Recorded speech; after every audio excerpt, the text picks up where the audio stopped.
Bom, falar um pouco sobre o Heráclito de Éfeso, né?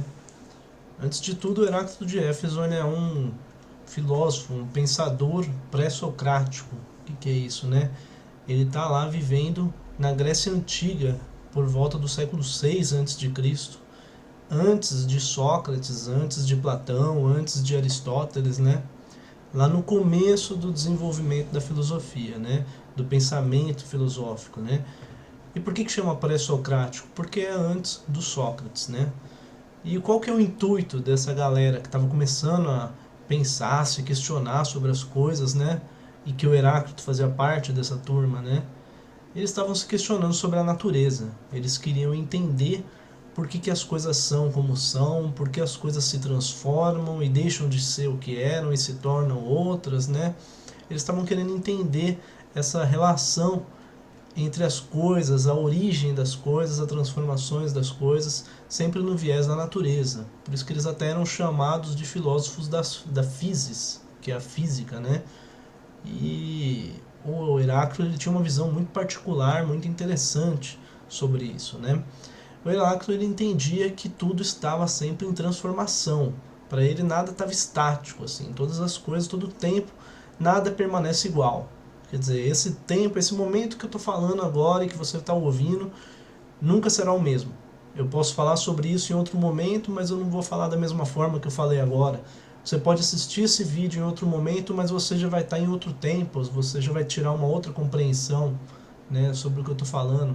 Então a gente está sempre mudando, as nossas células do corpo estão morrendo, nascendo, fazendo mitose, meiose, nossa maneira de ver o mundo está mudando, nossas interpretações estão mudando, nossos sentidos estão mudando, eu vou ficar um pouco mais velho, vocês também, novas pessoas vão surgir, a configuração do mundo está mudando, né?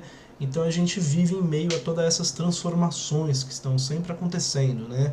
Que não para, sempre continua, né?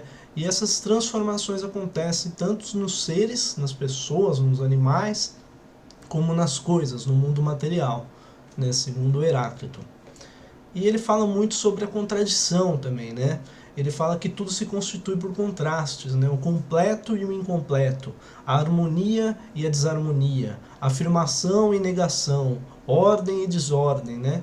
E que ele fala dessa luta entre os contrastes que se faz a mais bela harmonia, né? Olha que bonita essa concepção dele, né? Quer dizer, a harmonia não é só um lado, né?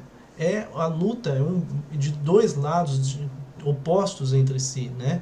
Daí surge a harmonia, né? Muito interessante a compreensão dele.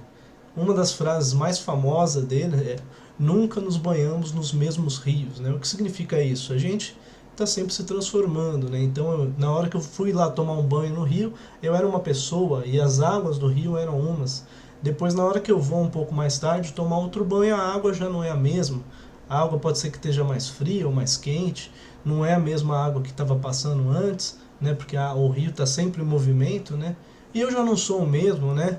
Eu já não sou a mesma pessoa, eu já fiz outras coisas, eu já me transformei, o meu corpo já sujei de novo, ou fez outra, né? Ou me machuquei, ou qualquer coisa assim, enfim, eu não sou mais o mesmo também, né? Então essa frase sintetiza muito essa filosofia dele, né? Da transformação, né?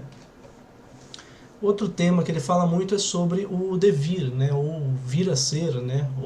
O fato da gente estar sempre se tornando algo e nunca chega num fim, né? A gente é um ser inacabado, né? Então o ser é um constante vir a ser, a gente está sempre se transformando, sempre se fazendo, né? Somos sempre uma versão renovada de nós mesmos, né? Lidando com o nosso eu antigo, com o nosso eu novo, né? E por meio dessas contradições o mundo se modifica e evolui, segundo o Heráclito, né? Elas são, as contradições são complementares e necessárias. O que ele quer dizer com isso? Para a gente se sentir com frio, a gente precisa sentir um momento calor, né? Para a gente perceber que a gente está alegre, a gente precisa de um momento de tristeza, né? A saúde, ela precisa da experiência da doença. Se a gente não tiver a doença, a gente não vai se sentir são, né? E é interessante isso, levar em consideração esses dois pontos, né? Esses temas todos depois, o Kierkegaard, o Nietzsche, o Sartre vão desenvolver muito dentro do pensamento existencialista, né? Então é uma base que um filósofo importantíssimo a ser conhecido, que foi, de certo modo, largado, deixado um pouco assim, né, na filosofia e retomado depois pelo Nietzsche e outros caras aí, né?